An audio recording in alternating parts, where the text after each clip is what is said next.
Hello students, आज हम पढ़ेंगे पीरियोडिक टेबल का लेक्चर नंबर 4। लेक्चर नंबर 3 में हम how to find period group and block पढ़ा था। ठीक है, आज हम पढ़ेंगे atomic radius, ionic radius and its variation. ठीक है, कंपेयर करेंगे हर एक एलिमेंट का। ठीक है, कि किसका एटॉमिक रेडियस ज़्यादा होगा, आयनिक रेडियस या फिर इसकी वेरिएशन के बारे में पढ़ेंगे। तो देखिए, जब सबसे पहले हम एटॉमिक रेडियस की जब बात करते हैं, ठीक है, तो रेडियस क्या होता है, जैसे एक एलिमेंट, एक एटम हो गया। ठीक है, तो इसके न्यूक्लियस से, सेंटर से जो आउटरमोस्ट शेल जो होता है, ठीक है, वहां तक के डिस्टेंस को हम क्या कहते हैं, एआर एटॉमिक रेडियस। लेकिन जब हमें पता चला कि इलेक्ट्रॉन जो होता है, ठीक है, इलेक्ट्रॉन इज वेव, तो इलेक्ट्रॉन वेव होता है, तो ये वेव के फॉर्म में ऐसे ऐसे मूव करता है। ठीक है, तो इसका जो बाउंड्री होता है वो डिफाइन नहीं होता। क्या होता है आपका, बाउंड्री इज नॉट डिफाइंड। तो इस वजह से जब हम एटॉमिक रेडियस डिफाइन करने गए, तो हम किस फॉर्म में डिफाइन करते हैं, एटॉमिक रेडियस को हम बॉन्डेड स्टेट में डिफाइन करते हैं, बॉन्डेड स्टेट में। ठीक है, बॉन्डेड स्टेट में देखा गया तो यहाँ पे आपका जो रेडियस होता है वो 4 टाइप्स के होते हैं। एक होता है आपका कोवलेंट रेडियस, दूसरा होता है आपका वंडर वॉल्स रेडियस,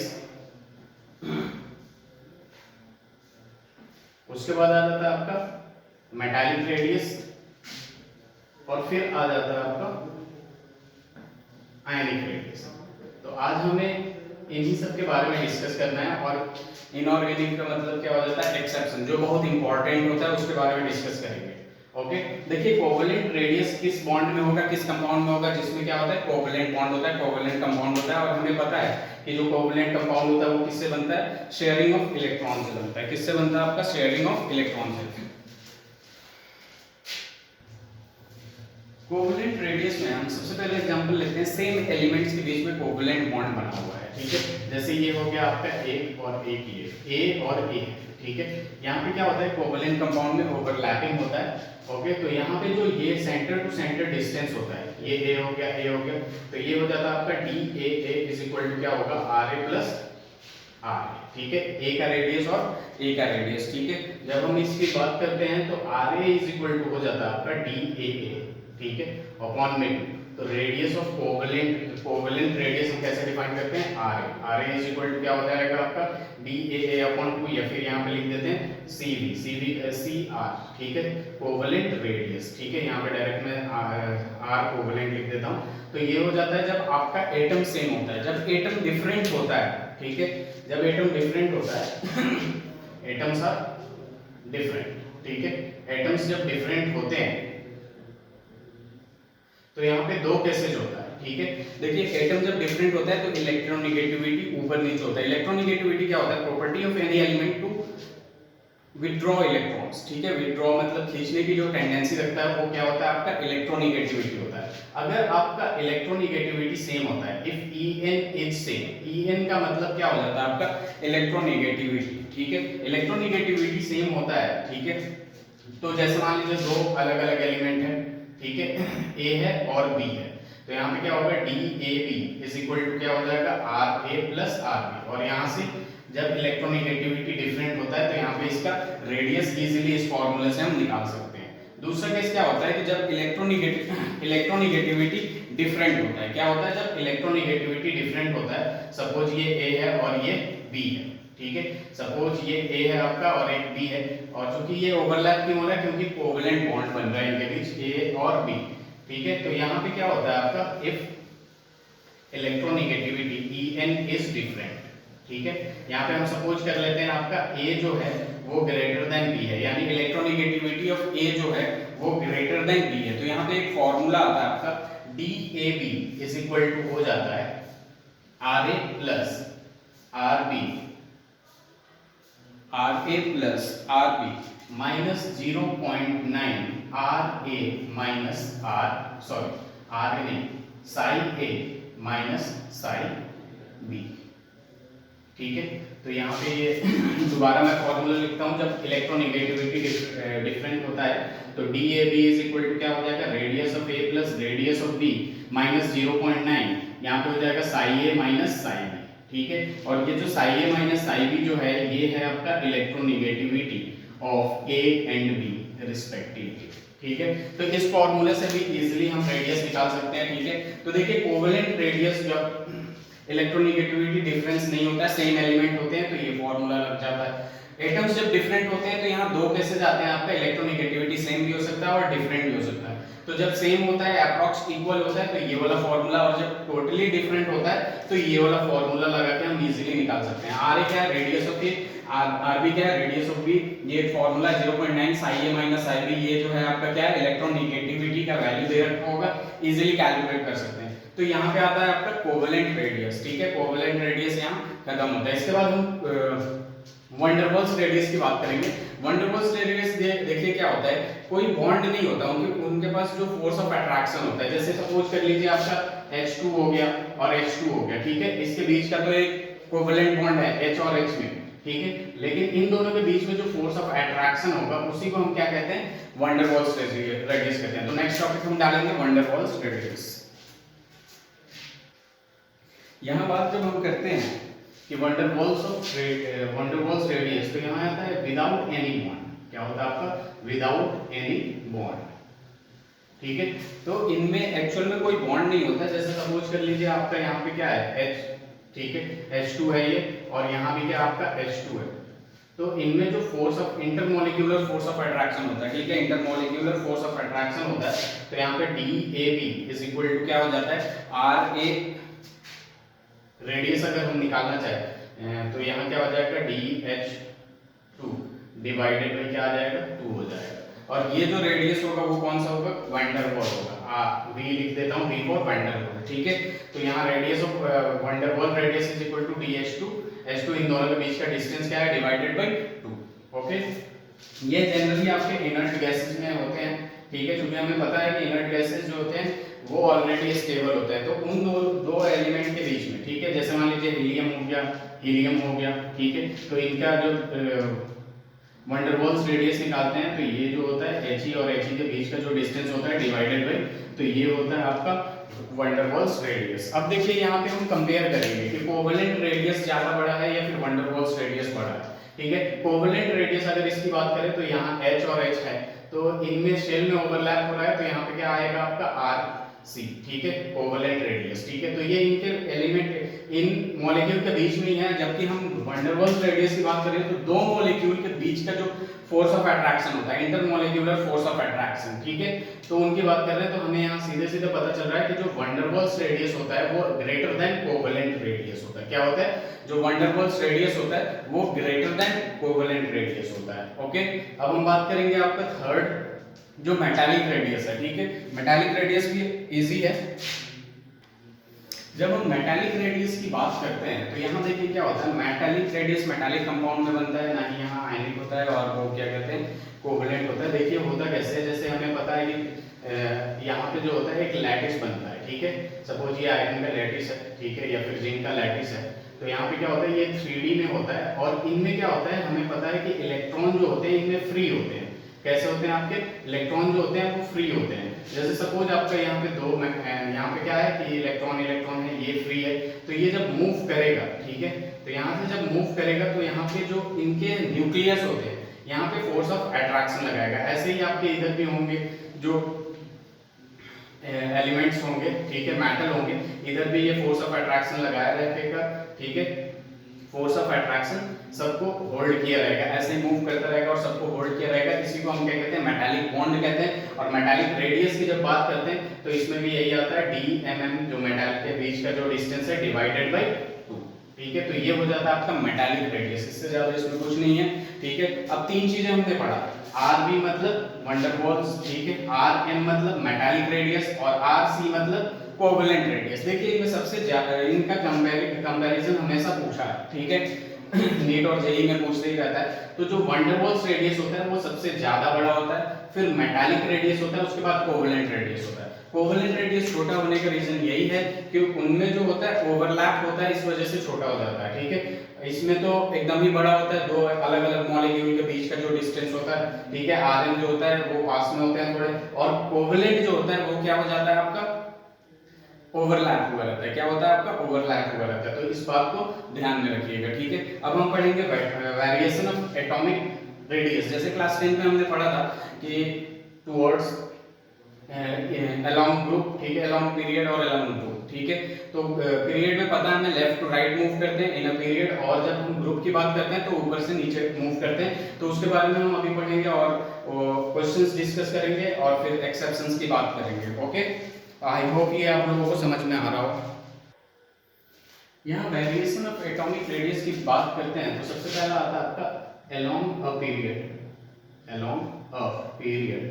और जो दूसरी बात आती है आपकी, ठीक है, सबसे पहले अलोंग अ पीरियड की बात कर रहे हैं, ठीक है। तो हमें पता है कि लेफ्ट टू राइट मूव करते हैं, लेफ्ट टू राइट मूव करते हैं। एक एग्जांपल ले लेते हैं हम लोग, lithium, beryllium, boron, carbon, nitrogen, oxygen, fluorine, और फिर क्या आ जाएगा, नियोन आ जाएगा। ओके, नियोन आ गया। अब देखिए यहाँ पे क्या होगा कि lithium, beryllium, boron, carbon, nitrogen, oxygen, यहाँ पे जेड की बात करते हैं। जेड मतलब एटॉमिक नंबर, ठीक है, एटॉमिक नंबर।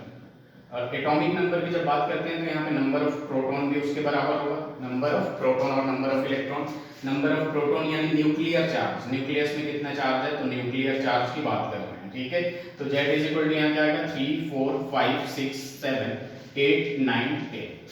अब देखिए यहाँ क्या होता है कि शेल तो सेम है, ठीक है, नंबर ऑफ इलेक्ट्रॉन बढ़ते जा रहे हैं, डिस्टेंस सबका सेम है, ठीक है, क्योंकि यहाँ पता है हमें कि फर्स्ट सेल सेकंड सेल, इसमें भी क्या है, फर्स्ट सेल सेकंड सेल, ऐसे ही ये दो ही शेल है, ठीक है, यानी डिस्टेंस सेम है आपका। और नंबर ऑफ इलेक्ट्रॉन और प्रोटॉन बढ़ते जा रहे हैं तो फोर्स ऑफ अट्रैक्शन क्या होगा, इंक्रीज होगा। और जब फोर्स ऑफ अट्रैक्शन इंक्रीज होगा, फोर्स ऑफ अट्रैक्शन इंक्रीज होगा तो एटॉमिक रेडियस की जब बात करते हैं यानी साइज की जब बात करते हैं, फोर्स ऑफ अट्रैक्शन इंक्रीज हुआ तो साइज क्या होगा आपका, डिक्रीज होगा।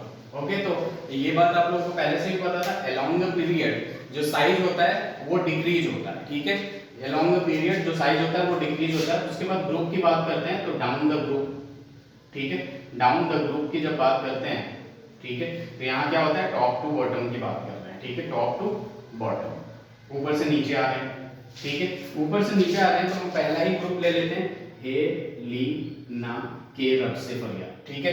यहाँ क्या होता है, इसका 1 होता है तो ये एक ही एक होगा, ठीक है।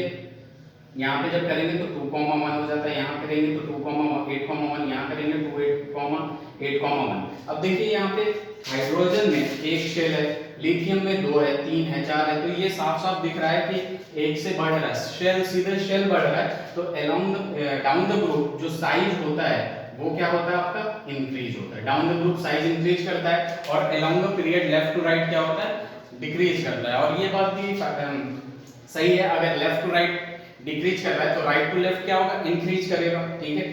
एक बात हमेशा ध्यान में रखिएगा, हमेशा एक्सेप्शन रहता है जिसकी हम बाद में बात करेंगे अभी, ठीक है। और down the group shell increase कर रहा है तो साइज इंक्रीज, शेल इंक्रीज कर रहा है, साइज इंक्रीज कर रहा है, ठीक है। और नीचे से ऊपर जाएंगे तो साइज क्या होगा, डिक्रीज करेगा। ओके, साइज इंक्रीज कर रहा है यानी एटॉमिक रेडियस इंक्रीज कर रहा है, ठीक है। साथ साथ में आप लोग नोट्स बनाते चलिएगा, बहुत ही इजी चैप्टर है, थोड़े से एक्सेप्शंस आएंगे जिनको हमें ध्यान में रखना है। जो क्वेश्चन में पूछता है जनरली वो एक्सेप्शन ही पूछता है। ओके, अब यहाँ हम बात करेंगे एक्सेप्शन की। एक्सेप्शन में सबसे पहले हम पीरियड 1 लेते हैं, P1 का मतलब क्या हो गया, पीरियड 1 हो गया, ठीक है।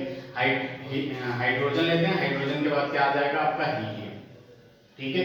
तो अकॉर्डिंग टू जनरल, ठीक है, जनरली होता क्या है, लेफ्ट टू राइट मूव करते हैं तो साइज क्या होता है, इंक्रीज होता है, ठीक है, सॉरी साइज डिक्रीज होता है। लेफ्ट टू राइट मूव करते हैं तो साइज क्या होता है, डिक्रीज होता है। लेकिन जब हम यहाँ बात करेंगे तो जो हीलियम होगा वो ग्रेटर देन हाइड्रोजन होगा, जो हीलियम का रेडियस होगा, वो साइज ऑफ हीलियम होगा वो ग्रेटर देन हाइड्रोजन होगा। जो अपना ट्रेंड है, जो जनरली हम करते हैं उससे अलग है, ये इसलिए एक्सेप्शन है, ठीक है। और ऐसा क्यों होता है, क्योंकि यहाँ पे जो होता है वंडर वॉल रेडियस होता है, ठीक है, कैसा होता है, वंडर वॉल्स रेडियस होता है। और हाइड्रोजन में क्या होता है आपका, कोवेलेंट, ठीक है, क्या होता है, कोवेलेंट रेडियस होता है। और हमें पता है कि वंडर वॉल्स रेडियस जो होता है वो क्या होता है, ग्रेटर देन कोवेलेंट रेडियस होता है। इस वजह से पीरियड 1 में हीलियम जो है वो एक्सेप्शन है, हीलियम का साइज ज्यादा होता है हाइड्रोजन से। ऐसे ही जब हम पीरियड 2 की बात करते हैं, ठीक है, तो यहाँ बात कर लेते हैं लिथियम, बेरिलियम, ठीक है, boron, carbon, nitrogen, oxygen, fluorine,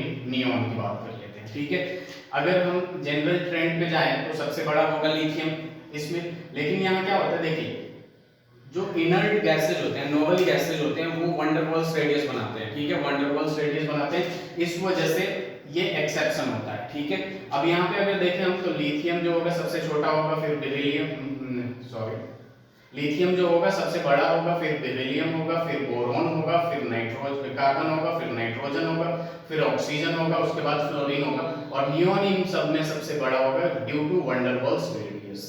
okay, तो इस तरह से हमें क्या पता चला कि हर एक पीरियड में जो एटॉमिक साइज की बात कर रहे हैं, ठीक है, एटॉमिक साइज की बात कर रहे हैं, उसमें जो आपका जो नोबेल गैसेज है 18th ग्रुप है, उसका साइज सबसे ज्यादा बड़ा होगा due to van der Waals radius. P3 की ऐसे ही बात कर लेते हैं हम, ठीक है। तो यहाँ क्या आएगा, सोडियम, मैग्नीशियम, एल्युमिनियम, सिलिकॉन, फिर फास्फोरस, सल्फर, क्लोरीन, आर्गन। तो यहाँ जो सबसे बड़ा होगा वो क्या होगा, आपका आर्गन होगा। बाकी जो जैसा है, जैसा बताया गया है जनरल, वैसा ही होगा।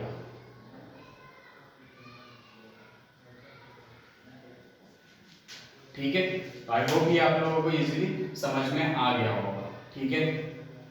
आगे बढ़ते हैं हम लोग। अब हम बात करते हैं आयनिक रेडियस की। तो आयनिक रेडियस में देखिए एक एग्जांपल लेता हूं। m कोई एलिमेंट है, इसमें क्या हो रहा है कि m प्लस पे जा रहा है और एक इलेक्ट्रॉन निकल जा रहा है, ठीक है। और n कोई एलिमेंट है, इसमें हम एक इलेक्ट्रॉन ऐड कर रहे हैं, तो यहाँ पे क्या आएगा, m नेगेटिव आ जाएगा, ठीक है।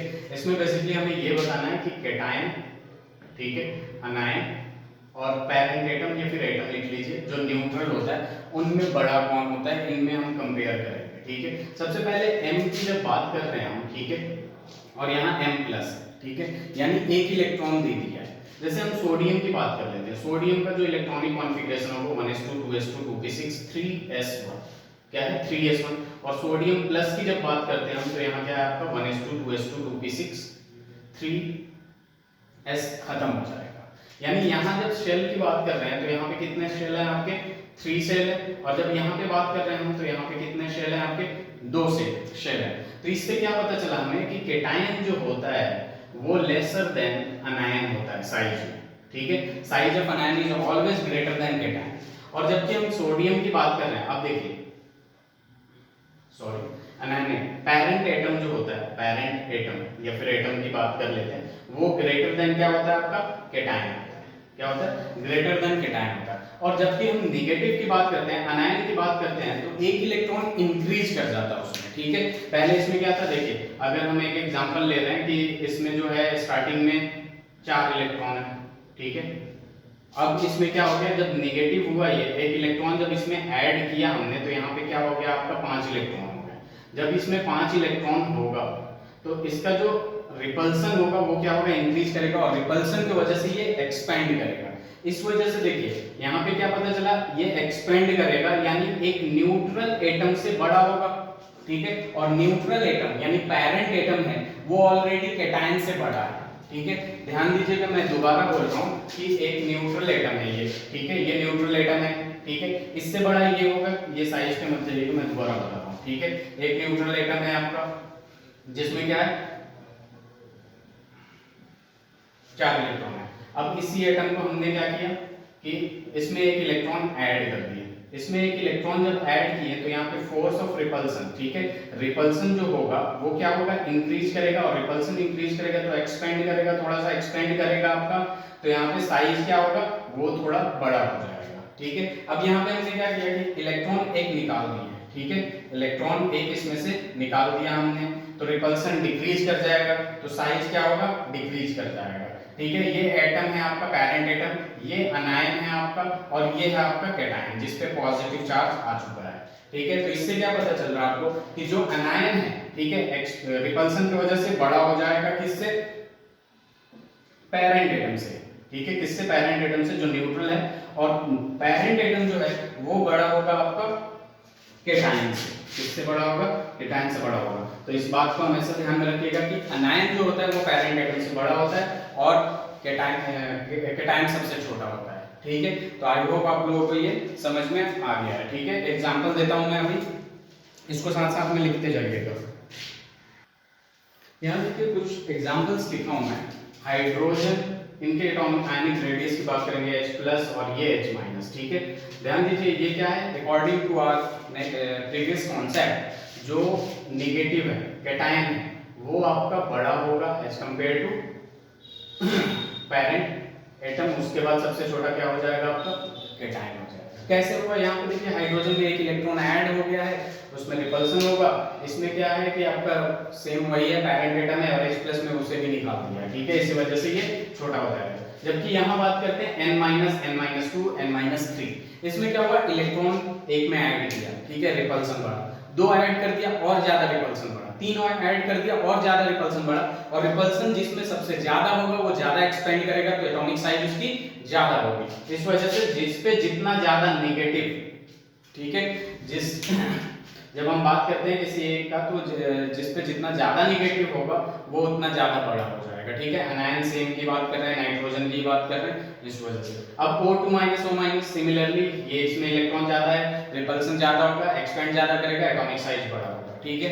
अब हम केटायन की बात करते हैं, इलेक्ट्रॉन निकाला, एक निकाला, दो निकाला, तीन निकाला, इलेक्ट्रॉन निकाल रहे हैं हम, तो रिपल्सन कम हो रहा है, रिपल्सन कम हो रहा है, तो साइज क्या होगा, साइज भी डिक्रीज करेगा, ओके। तो यहाँ पे क्या होगा, जीरो जितना ज्यादा पॉजिटिव होगा, ठीक है, यानी जिसमें जितना ज्यादा इलेक्ट्रॉन निकाल लेंगे वो उतना ही ज्यादा छोटा, तो ये बड़ा होगा, Cr+3 greater than Cr+6। Similarly ऐसे ही ये भी हो जाएगा, ठीक है। इलेक्ट्रॉन जिसमें सबसे ज्यादा निकाल लेंगे, ठीक है, एक बात ध्यान रखिए कि जितना ज्यादा ऐड करेंगे वो उतना ज्यादा बड़ा होगा, जितना ज्यादा हम उसमें से निकाल लेंगे उतना ज्यादा छोटा होगा, ओके। जितना ज्यादा नेगेटिव चार्ज उतना ज्यादा बड़ा। अपने पास ट्रेंड क्या है, ट्रेंड क्या है अपने पास, लॉन्ग पीरियड और down the group. Down the group और लॉन्ग पीरियड की जब बात करते हैं हम, ठीक है, तो लॉन्ग पीरियड क्या होता है आपका, एटॉमिक रेडियस जो होता है डिक्रीज करता है, और यहाँ एटॉमिक रेडियस जो होता है इंक्रीज करता है इफ चार्ज इज सेम, ठीक है। इसमें क्या होता है, ये रेगुलर ट्रेंड है, ठीक है, इफ चार्ज इज सेम।